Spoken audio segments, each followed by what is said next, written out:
Hola a todos. ¿Se escucha? Perfecto. Hola, hola. Sí, se escucha. Bueno, antes que nada, somos Nahuel y Sergio. Queremos agradecer primero a ONAPSI por darnos la oportunidad de estar hoy acá y a los chicos de Acoparty por también por dejarnos estar hoy acá y ya estamos muy contentos de estar hoy en esta 10ª edición y muy nerviosos también, pero contentos. ¿De qué vamos a hablar hoy? Vamos a hablar de 2 protocolos y una tecnología que se basan en el concepto de RMI, que RMI justamente es un concepto que se utiliza para el desarrollo de aplicaciones distribuidas. Entonces, bueno, empezamos. Un disclaimer. Bueno, una breve introducción de quiénes somos. Para los que no conocen ONAPSIS, somos una empresa fundada acá en Argentina en el año 2009. Nuestra base técnica está acá, en Buenos Aires, y bueno, abrimos oficinas también en Estados Unidos y Europa, más que nada ventas y marketing. Nuestra misión es proteger las aplicaciones críticas de negocio. ¿Qué entendemos como aplicaciones críticas? Todos aquellos sistemas y aplicaciones que son vitales para el funcionamiento de las empresas, para que éstas puedan llevar a cabo sus tareas diarias. Desarrollamos productos de seguridad, hoy estamos principalmente enfocados en SAP, y nuestro equipo de investigación que investiga constantemente productos de SAP. Hoy en día tenemos más de 130 advisories publicados. En particular, nosotros dos, Nahuel y yo, somos investigadores de seguridad del equipo de research de ONAPSIS. En mi caso particular estoy más especializado en SAP, pero bueno, trabajamos en conjunto ya hace mucho tiempo. Entre los dos ya hemos reportado más de 25 vulnerabilidades a SAP, escribimos en el blog de ONAPSIS. ¿Qué más? Somos autores de los papers de ONAPSIS, algunos de los papers de ONAPSIS, y también damos charlas y cursos en eventos o conferencias. Queremos agradecer especialmente a Juan Pablo Pérez Echegoyen y a Will Van de Banter, que fueron los que empezaron con este research, y una parte muy importante de esta presentación está basada en el trabajo de ellos. Y bueno, también al equipo de research de ONAPSIS, que está cada vez más grosso, somos cada vez más, y bueno, y por el apoyo que nos dieron para esta charla. Bueno, hola, buenas tardes. Tenemos la agenda. Básicamente vamos a empezar viendo qué es conceptualmente RMI, dónde se usa, y vamos a hacer una comparativa con Web Services, que por ahí es algo más conocido. Después ya vamos a ver una implementación de RMI, que es Corva, que la usa uno de los productos que vamos a analizar. Algunos conceptos básicos y ataques. Y después Sergio va a hacer más o menos el mismo camino con P4, que es otra de las implementaciones que vamos a estar analizando. Bien. Como seguro les pasa a ustedes, a nosotros nos pasó lo mismo. La primera vez que nos tocó escuchar o ver sobre esto, no teníamos muy claro bien qué era RMI. RMI es un concepto bastante conocido en lo que es el desarrollo de aplicaciones distribuidas, y básicamente lo que permite es que un cliente pueda ejecutar código que reside normalmente en forma de objetos en un servidor de forma transparente. O sea, el cliente no tiene que preocuparse de nada de lo que sucede en el medio. Normalmente estos frameworks o estas arquitecturas lo que proveen es un registro donde los servidores pueden registrar los objetos a los cuales se exponen. Los clientes los buscan ahí, los ejecutan y obtienen el resultado como si hubiera sido ejecutado localmente en el cliente. Este gráfico que tenemos acá básicamente trata de resumir y de entender el concepto de RMI. Originalmente muchos habrán, me imagino, escuchado hablar de RPC, es un protocolo bastante antiguo, significa Remote Procedure Call, que en sí, en realidad, tampoco es un protocolo, sino que es como el concepto del protocolo, y después hay distintas implementaciones. La de Microsoft es DCOM y la de Sun Microsystems es ONC-RPC. La que a nosotros nos toca más de cerca es SAP, para SAP, que es RFC. Si nos escucharon en años anteriores en charlas de SAP, siempre hablamos de RFC. Bueno, es un protocolo basado en RPC. Ahora, lo que a nosotros nos toca en esta charla es RMI, que es un concepto muy similar, con la diferencia de que en lugar de usar lenguajes estructurados, se basa en lenguajes orientados a objetos. Y lo que primero quiero tratar de dejar en claro es la diferencia entre RMI y Java RMI. Cuando uno busca en Google RMI, aparece Java RMI. Es un error pensar que RMI es Java. RMI es el concepto y Java implementó su protocolo basado en RMI. Básicamente que tomó posesión del nombre y cuando uno busca RMI cree que es de Java. En realidad son cosas distintas. Después están los dos que vamos a estar hablando hoy, que son Corva y RMI P4. Corva, más que nada, es una tecnología basada en RMI que implementa el mismo concepto con la diferencia de que es agnóstica del lenguaje. O sea, que permite la comunicación de muchas aplicaciones distribuidas que están desarrolladas en lenguajes distintos. Y la que a nosotros nos toca también es RMI P4, que es la implementación propietaria de SAP, que se basa en una mezcla entre Java RMI y Corva.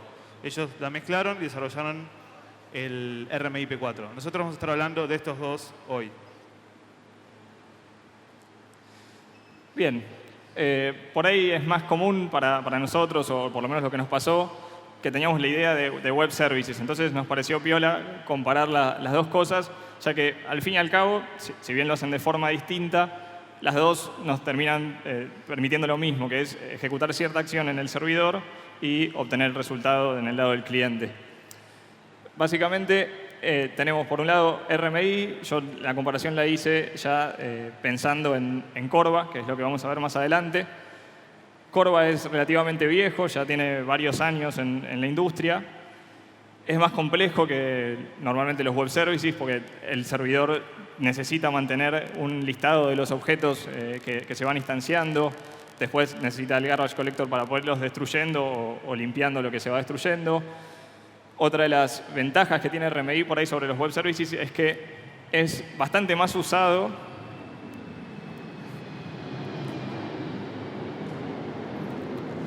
cuando tenemos que por ahí crear interfaces o interfacear sistemas muy viejos corriendo en mainframes con COBOL o C con cosas más nuevas programadas en Java o en C++, que más adelante vamos a ver por qué Corva es usado en esos casos.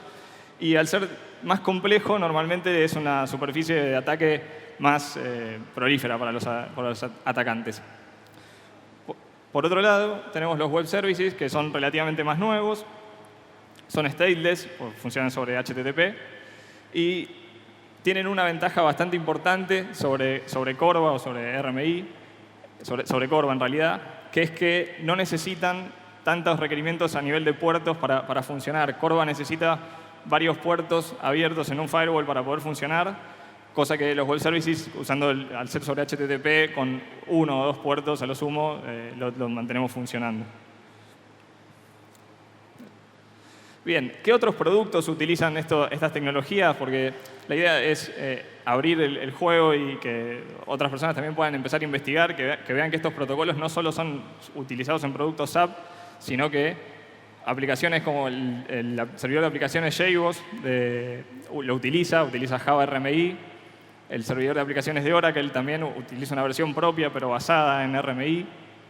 Bueno, Apache, Axis 2 y Lotus Dominó, uno usa Corva y el otro Java RMI.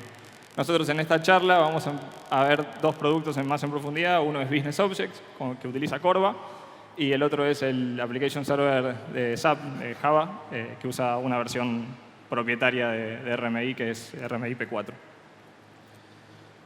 Voy a darles una pequeña introducción a SAP para los que no sepan. Siempre venimos hablando de esto, pero siempre está bueno refrescarlo. SAP significa Systems, Applications and Products. Es una empresa alemana y hoy en día es una de las más grandes del mundo. Se fundó hace poco más de 40 años, tiene casi 70.000 empleados, más de 250.000 clientes y creo que viene Microsoft, después viene Oracle y después recién viene SAP. Entonces, entiendan que es prácticamente un monstruo de empresa. ¿Qué hace SAP? Se dedica a desarrollar soluciones de negocio para las empresas. Realmente SAP tiene miles de productos. Si uno entra a la página va a encontrar un listado impresionante. Pero nos podemos quedar capaz con los más importantes, los más representativos, que son CRM, ERP, SCM y SRM. Probablemente hayan escuchado hablar del ERP, más que nada los que trabajan en empresas medianas o grandes.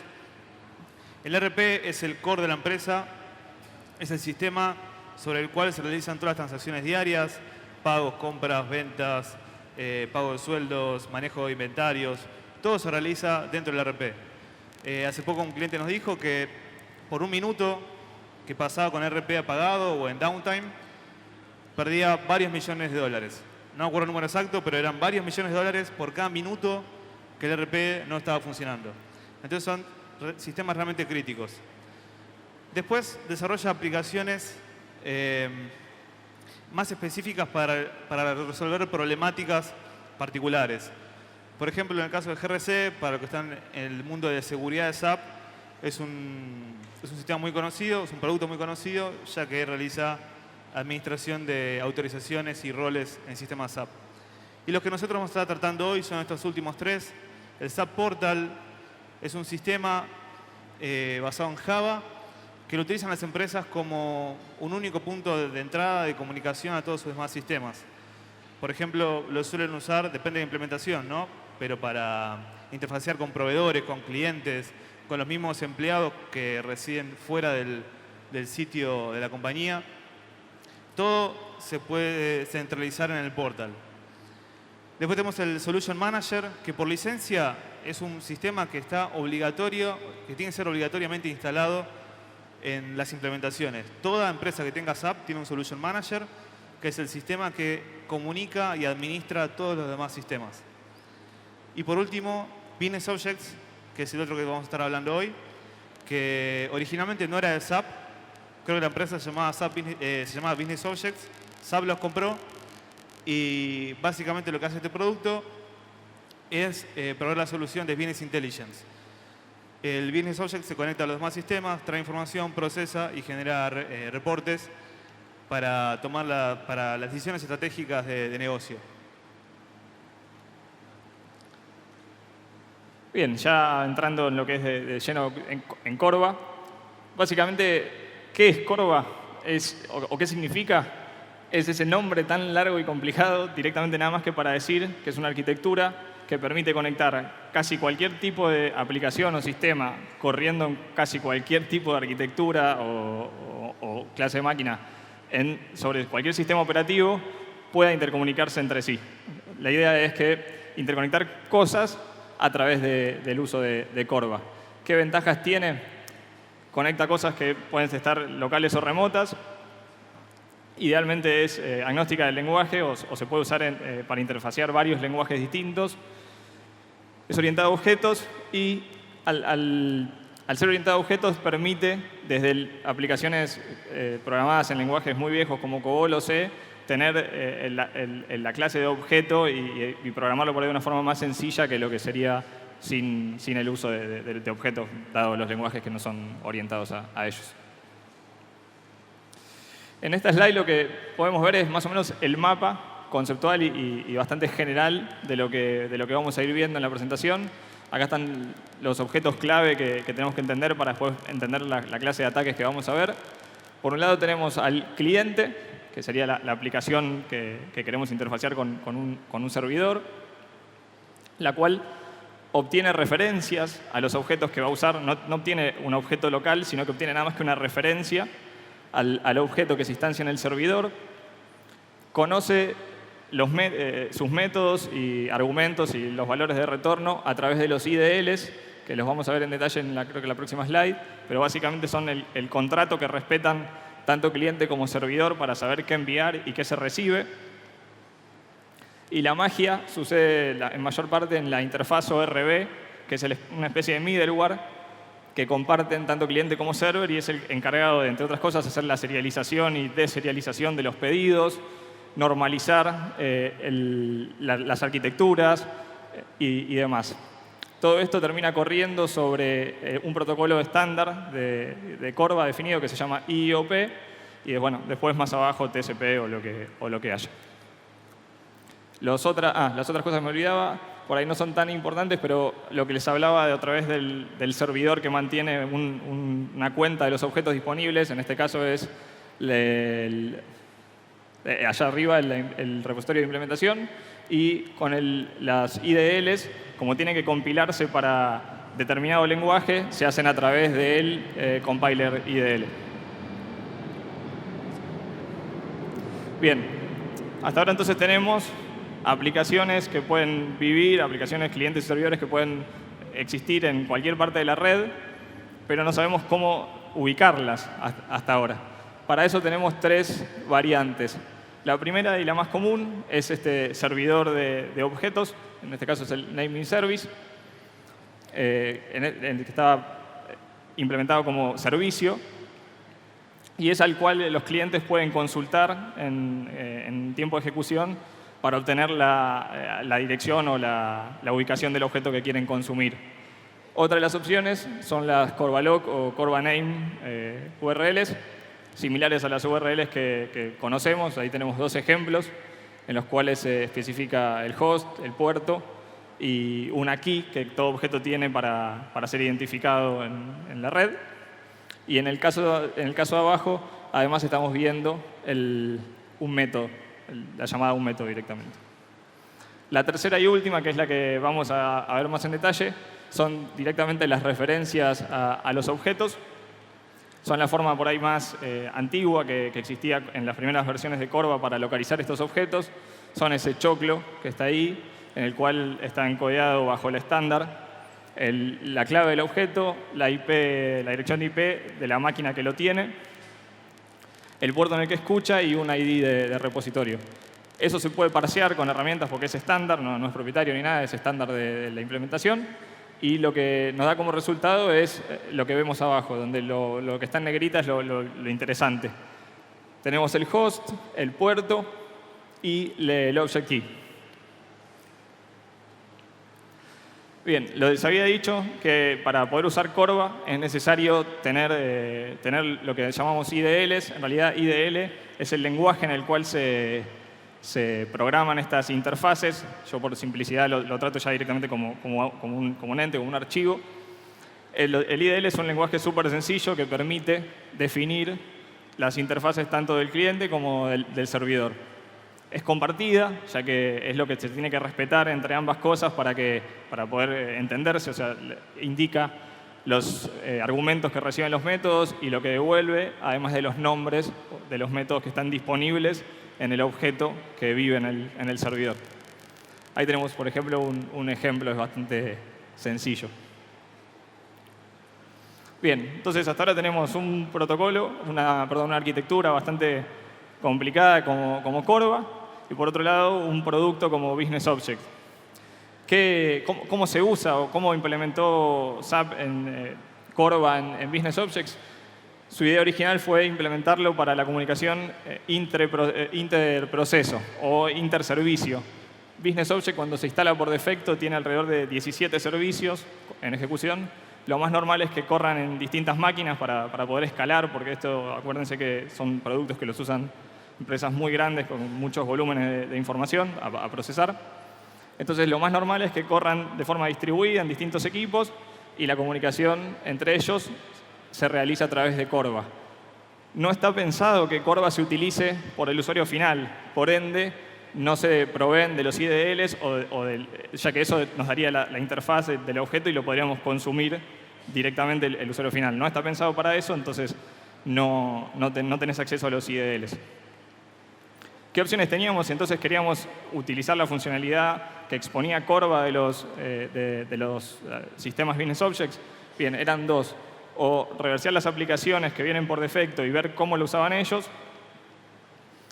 Y a partir de ahí reconstruir los IDLs, que se puede hacer, pero a medida que se complejiza la interfaz, se complejiza el realizar esto.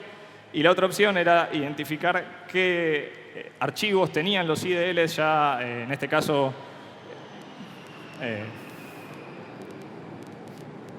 compilados para Java, que en las aplicaciones por defecto de Business Objects la mayoría están hechas en Java, y directamente implementarlos nosotros en nuestros propios proyectos o archivos o programas y usarlos directamente. Ese fue el camino que seguimos. Bien, uno de los conceptos además importantes es que al estar todo esto distribuido en una implementación de Business Objects, lo que hay es un servidor central que es el que lleva la cuenta de dónde está cada cosa y un poco el que coordina, por decirlo de alguna forma, a los demás servicios en ejecución. Ese sistema, ese equipo es el CMS, de Central Management Server, y bueno, es como una especie del cerebro de Business Objects. Funciona escuchando por defecto en un puerto que es el name server, que por defecto es el 6400 TCP. Todas las aplicaciones en primera instancia se conectan a ese puerto, se comunican algo y el CMS les devuelve un puerto dinámico que es por el cual después el resto de la comunicación se realiza. Ese es el puerto dinámico. Bien, entonces, ¿qué necesita un atacante que está dentro de la red para poder atacar a un sistema de Business Objects? Las siguientes cosas. La IP y el puerto del CMS, eso lo puede obtener con cualquier scanning Nmap o alguna otra herramienta. El CMS, el IOR del CMS, es decir, eso le permitiría ya entablar conversaciones utilizando Corba. Y si quisiera usar objetos que están en otros servicios, requeriría también el IOR de esos objetos que residen en otros de los servicios que pueden ser remotos. Bien, ¿cómo obtuvimos nosotros el IOR, que vendría a ser la puerta de entrada a Corba del CMS? A través del análisis de tráfico. Cuando hay una de las aplicaciones que se utilizan para administrar Business Objects, que es el CMC, de Central Management Console, esa aplicación se conectaba al CMS y lo que hacía era enviarle el string APS. Y lo único que hacía el CMS era devolverle su IOR. Ahí lo vemos en la captura, es justamente eso. Entonces, si un atacante hace exactamente lo mismo, obtendría el IOR del CMS para después ya directamente empezar a entablar la conversación sobre Corba. La primera demo justamente vamos a hacer eso.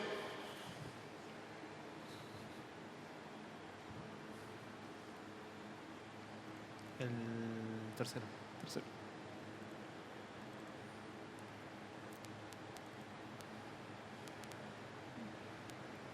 Ahí está.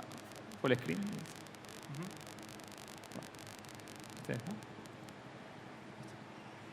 Entonces, hasta ahí, fue un poco rápido, pero hasta ahí lo único que tenemos es un script en Python que abre un socket, se conecta al CMS y le manda el string APS. El CMS nos devuelve su IOR. Teniendo eso, es el mismo, lo copié para sencillez.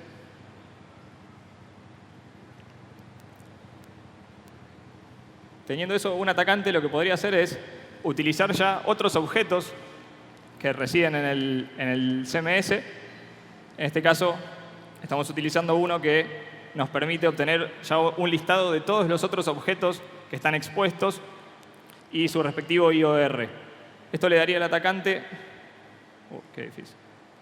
Le daría al atacante la posibilidad de, como consiguió el primer IOR, ya empezar a explorar qué funcionalidades tienen los otros objetos expuestos a través de su IOR o del listado ese de IORs que vimos. Tiene un montón de objetos más para analizar. Yo tomé uno al azar para mostrar además que tranquilamente puede agarrarlo y parsearlo y obtener la información de dónde está ubicado y qué tipo de objeto es. Ahí lo que uso es una herramienta estándar de una de las implementaciones que parsea el IOR. Y por ejemplo, ya ahí tendría información como el tipo de objeto, la dirección IP donde está localizado, el object key, entre otras cosas. Bien, sigamos.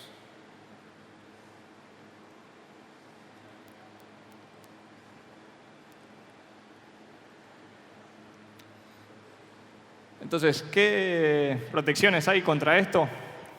Primero y lo más importante es evitar que cualquiera pueda conectarse al CMS. El CMS solo se deben conectar las máquinas que están permitidas para hacerlo, o sea, las máquinas donde residen los otros servicios y nada más. Habilitar SSL, porque hay algo que no nombré porque es un ataque más general de Corba, pero si un atacante intercepta todo el tráfico y obtiene la clave del objeto, puede usarlo directamente ahorrándose todo este problema. Ya sabe dónde está, lo puede identificar porque tiene la clave, entonces puede usarlo. Pues en la referencia están las guías de implementación segura de Business Object y demás. Y ahora lo que vamos a ver en la segunda demo es otro ataque por ahí un poco ya más interesante que permitiría a un atacante obtener información de contexto de la instalación para después a realizar otra clase de ataques o determinar qué parches están aplicados y cuáles no.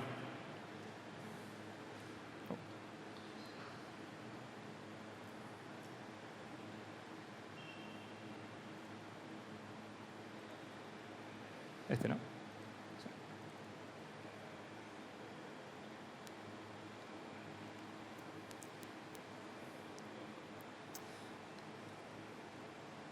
Esta clase que hicimos nosotros recibe el IOR del CMS, instancia un objeto que sin autenticación, porque eso es clave remarcarlo, sin autenticación nos va a dar la información de versión, host y puerto.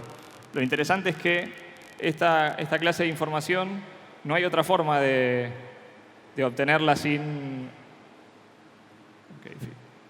autenticación.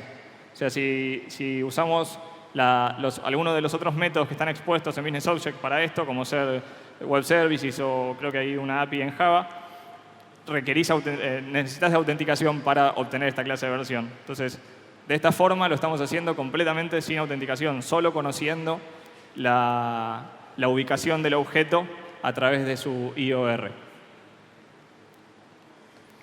Me hubiera gustado por ahí mostrarles otra clase de ataques, porque imagínense que finalmente lo que nosotros estamos haciendo es instanciando objetos sin ninguna clase de autenticación en el CMS.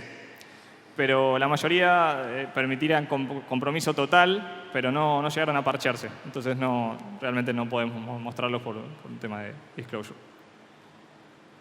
¿Qué formas hay de proteger esto? De nuevo, bloquear el acceso al CMS. Hacer un whitelist porque tanto al CMS como a los otros servicios, los otros servicios también pueden exponer otros objetos. Hay que hacer un whitelist sobre quién puede conectarse a esos servicios. Y para esta clase de ataque, implementar la nota de seguridad que está en la slide, que lo corrige. Bueno, vamos a pasar ahora al otro protocolo del que vamos a estar hablando, que es RMI P4. Como dije al principio, es un protocolo propietario de SAP. SAP tiene casi por política hacer todo propietario, con las ventajas y desventajas que eso tiene. Y el protocolo este está implementado en cualquier sistema SAP que esté basado en Java.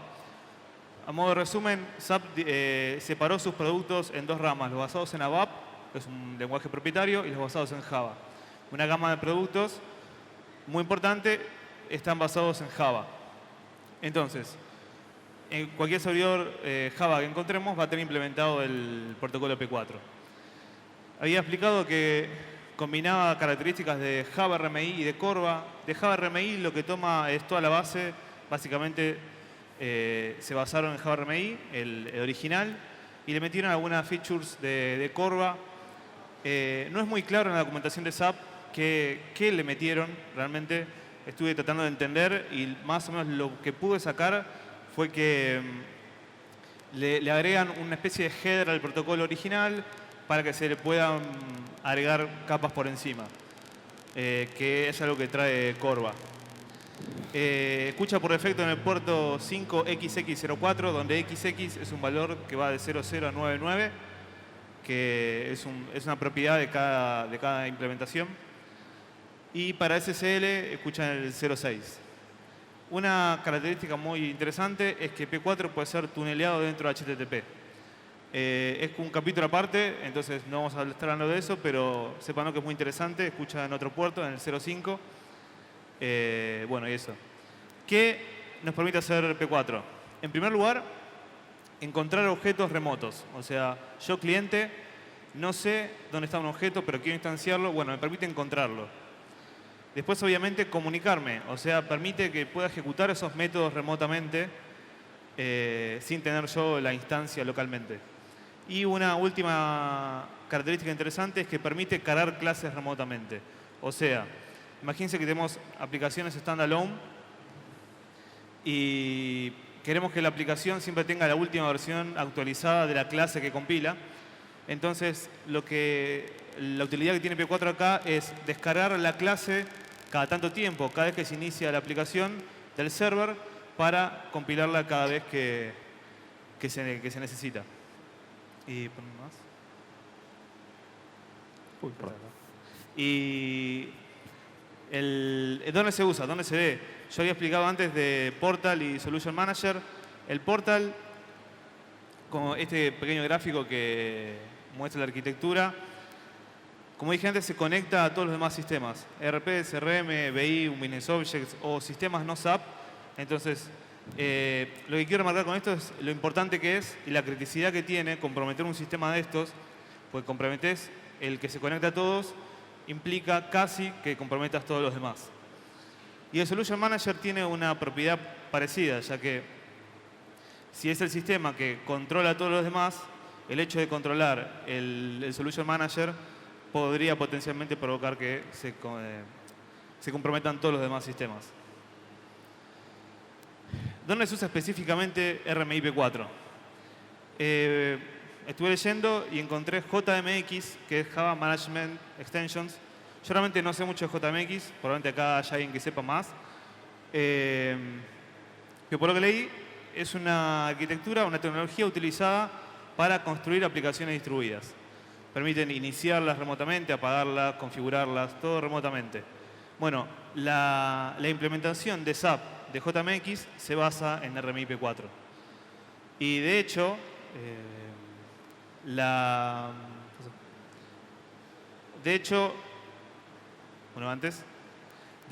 arquitectura entera de un sistema Java se basa en JMX. Es decir, el sistema Java va a tener un montón de clases corriendo por todos lados. Entonces, entre sí se conectan usando JMX, o sea, P4.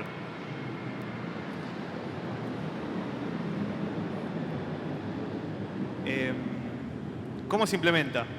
Para empezar, en el servidor es donde está implementada la clase, donde tiene su método definido y desarrollado, y el cliente, y de ambos lados del servidor y del cliente tenemos la interfaz, que lo único que define es la llamada al método y nada más. Entonces, a diferencia de Corva, acá no hay IDLs, es básicamente una interfaz que está definida en ambos lados. Y las interfaces, como dije antes, son conocidas por cliente y servidor. Entonces, básicamente, directamente se pueden usar los objetos y los métodos. Otro concepto más, que es JNDI, que es el componente que le ayuda al cliente a encontrar el objeto. En modo resumen, es una especie de DNS que tiene un listado de objetos y de IPs, de dónde están. Entonces, el cliente lo único que tiene que hacer es pedirle al JNDI dónde está un objeto para que le devuelva la referencia. Y tiene dos formas de buscar. Una es el naming service, que básicamente le hago un lookup, se dice así, le hago un lookup al JNDI con un nombre. Como resultado me va a dar la referencia al objeto que se instanció en el servidor. Y la otra es el directory service, que no es con el nombre, sino que yo al JNDI le paso un atributo. Y el JNDI lo que hace es devolverme el objeto que contiene ese atributo. Vamos a mezclar los ingredientes. Entonces, expliqué que el concepto de RMI P4, le vamos a decir P4 más fácil para no confundir. Ya tenemos una clase implementada en el servidor, tenemos interfaces definidas en cliente y servidor, y tenemos el JNDI dando vueltas, que es el que nos va a decir dónde encontrar los objetos. Entonces, tenemos una clase de ejemplo que está en la documentación de SAP. Le voy a explicar más brevemente cómo se desarrollaría un cliente P4. Primero instanciamos las propiedades. Las propiedades va a ser el conjunto de datos que me va a dar la información de contexto dentro del servidor. Se le pasa una clase que es como el constructor del contexto, que eso es por default, y después se le pasa la URL, o sea, dónde vamos a encontrar el JNDI. O sea, ¿dónde está el server que contiene la dirección de todos los objetos? Se pone P4, dos puntos, IP y puerto. Que puertos ya dijimos que era por defecto. Y ahí es donde viene lo importante. Se le pasa usuario y password. A las propiedades, o sea, dentro de las propiedades que tiene, se le pasa usuario y password. Y lo que hace en el próximo paso es inicializar el contexto. Esto es una clase también que se le pasa por parámetro las propiedades y lo que hace por detrás es conectarse al server y autenticarse. Ya en el próximo paso directamente estamos autenticados al servidor y lo que hacemos es hacer un lookup, que es lo que había mencionado antes. En este caso le hacemos un lookup de la palabra bank que en el JND está relacionado a un objeto. Lo que me devuelve en el objeto account es la referencia a ese objeto. Y a partir de ahí ya podemos usarlo como si fuera localmente. Fíjense que yo ahí en el ejemplo dice deposit, draw, se trae balance, deposita plata, saca plata. Todo esto se ejecuta en el servidor, pero para el cliente es transparente. Lo único que tiene es referencia al objeto que se ejecuta en el servidor.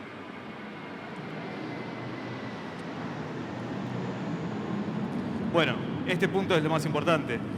¿Qué pasa cuando el cliente o el atacante no especifica usuario y password? Ya vimos que queda responsabilidad del cliente especificar en 2 líneas usuario y password. ¿Qué pasa si no lo especifica? Bueno, SAP definió que por defecto se autentica con el usuario guest. Entonces, como se autentica con el usuario guest, automáticamente está metido adentro. Ya está metido dentro del servidor. Y también otra cosa que se puede hacer por defecto, si no autenticas con el usuario guest, es hacer lookups de objetos. Entonces, básicamente, está accesible a cualquiera para hacer lookups de objetos y tener las referencias. Otro tema es poder usar los métodos, pero por lo menos ya tenemos las referencias de los objetos. Y otra cosa que dice la documentación de SAP es que depende del desarrollador del método la seguridad de cada uno. O sea, donde un desarrollador se olvida de poner un chequeo de autorización, pasamos derecho. Y eso fue lo que encontramos. Justamente, encontramos varios métodos, había varios servicios que se exponían sin autorizaciones, entonces cualquier usuario guest los podía usar. El primero lo llamamos Authentication Credential Disclosure. ¿Qué es? Antes le doy un poco de contexto. En SAP hay otro componente más, llamado SLD, que existe en Landscape Directory, que está dentro del Solution Manager. Este es el subcomponente que se conecta a todos los demás sistemas para traer información de componentes instalados, componentes que se pueden instalar, dependencias, otros sistemas instalados que no sean SAP. Pero, como verán, es obligatorio en toda implementación de SAP. Todos lo tienen y por detrás, básicamente, lo que usa es un usuario para conectarse a todos los demás sistemas. Entonces, lo que vamos a ver es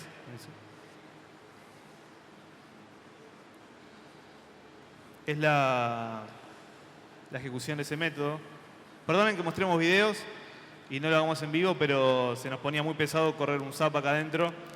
Tengo el SAP acá, de última lo puedo mostrar después, pero nos ponía lenta la presentación.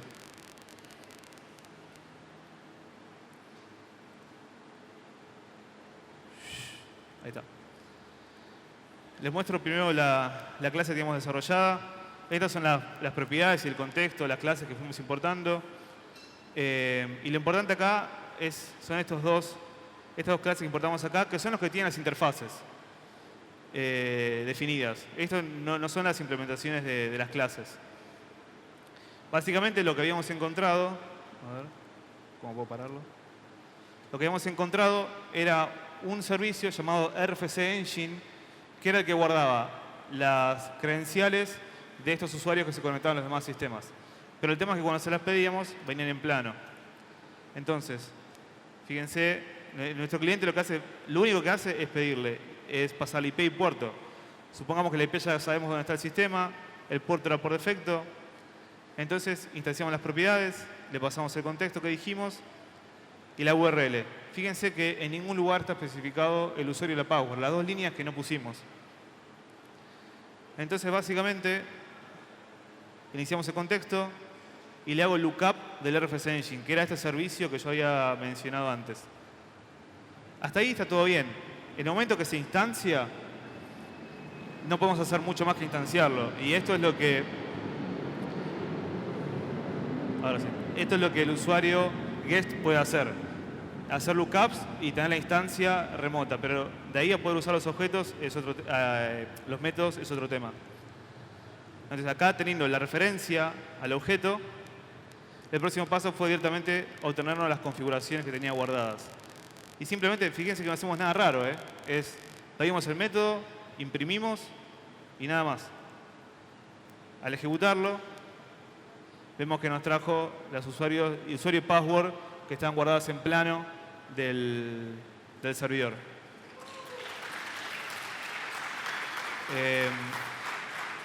Lo que hicimos en el próximo paso directamente fue conectarnos para asegurarnos que sea de verdad esto.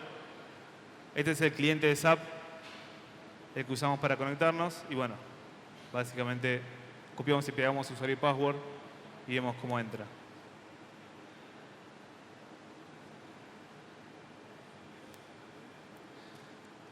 Bueno, ahí ya entró. Bueno, vamos al próximo.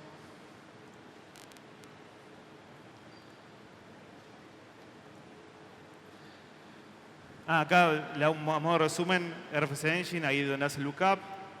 Este es el método importante del que se trae las configuraciones. Y eso era todo.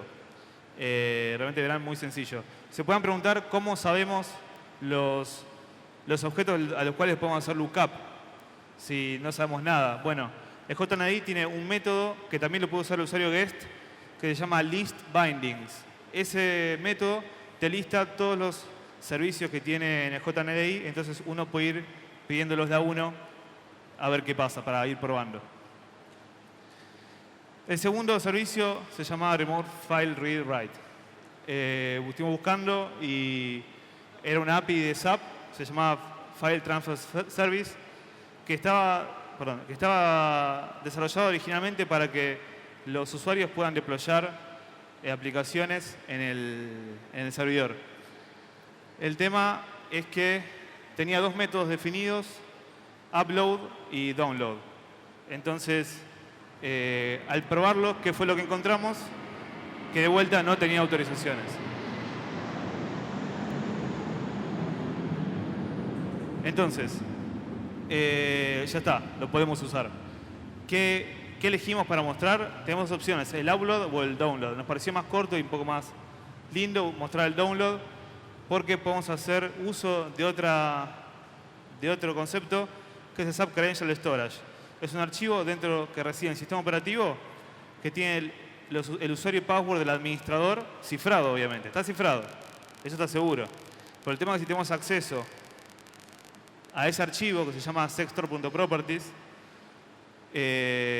sabemos por concepto de SAP que dentro del mismo directorio está el sextor.key. Entonces, si tenemos la key y las properties, nos falta el algoritmo. Un poco de research del equipo de Napsys, sacamos que era un triple DES. Entonces, no es exactamente un triple DES, pero es una pequeña variación, pero es básicamente el original. Vamos a mostrar.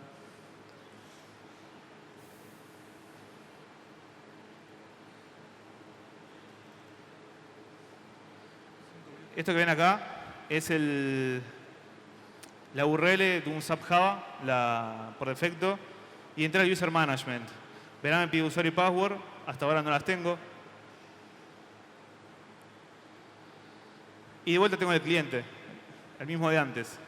Entonces, verán que ahora lo que paso es pedirle el properties y el key. El método que encontramos era uno que yo le pasaba un usuario en mi host local, un archivo en mi host local y un archivo en el host remoto. Entonces lo que hacía es linkearlos. Le muestro mi carpeta temporal que está vacía. Lo que hace es linkearlos. Y el download o el upload te lo copia de local a remoto o de remoto a local. Entonces es todo lo mismo de antes. No hay ni usuario ni password. Y ahí es donde se linkea el source y el dest, linkean los archivos. Y el download me lo copia localmente. Copiamos el properties y el key. Ahí aparecieron. Y desarrollamos nuestro propio script para descifrar utilizando el properties y el key. le pasamos los parámetros a nuestro script y ahí vemos cómo aparecieron. Ahí en el tercer valor dice J2EAdmin, que es el usuario, y la password master 11.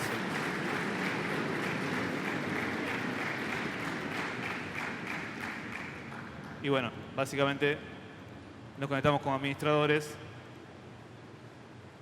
y bueno, ya tomamos control total del sistema. ¿Cómo aseguramos esto? En primer lugar, bueno, el resumen de cómo era el script, los puntos importantes. ¿Y cómo se protege esto? Bueno, protegiendo los 3 puertos por defecto que tiene P4. Siempre decimos de aplicar todas las notas de seguridad en SAP, pero principalmente estas dos que son las que están acá, que son las que referencian a los 2 métodos que mostré. Y bueno, chequear las referencias. Conclusiones. Corba y P4, decimos son old-fashioned protocols. A ver, son protocolos basados en tecnologías o conceptos antiguos, pero no significa que no se sigan usando. Se siguen usando y están ahí. Y las vulnerabilidades que hay en estos protocolos comprometen, por lo que mostramos, a los sistemas en su totalidad. Hay más. Nahuel nos pudo mostrar otros que teníamos también, que son del mismo impacto, pero porque todavía no están parcheados, no queremos disclosure así. Pero están y se puede hacer. Lo que decimos también es que todas las interfaces tienen que ser protegidas. SAP tiene 1 millón de interfaces, puertos, protocolos distintos que usa todo el tiempo. Y si encima estamos hablando de un protocolo que no es tan conocido, que se usa, pero no se sabe mucho que está ahí, hay más razones para protegerlo todavía, porque más desapercibido puede pasar. De vuelta, los sistemas SAP están hiperconectados. Aquí están atentos a las notas de seguridad, salen el segundo martes de cada mes. Y nadie dice que son fáciles de entender, son complicadas, pero están ahí por lo menos. Y después lo que siempre decimos es que todos los sistemas tienen que ser protegidos, no solo producción. Verán que el ataque que mostramos recién pudo haber sido tranquilamente un sistema de desarrollo que no le importa a nadie, pero donde hay una interfaz de un desarrollo a un productivo, ya saltamos y es lo mismo que haber atacado el productivo. Entonces, seamos conscientes de que hay que proteger a todos los sistemas de la organización, no solamente a los productivos. Referencias, para que las tengan. Preguntas, creo que lo vemos después eso. Y eso es todo. Muchas gracias. Muchas gracias.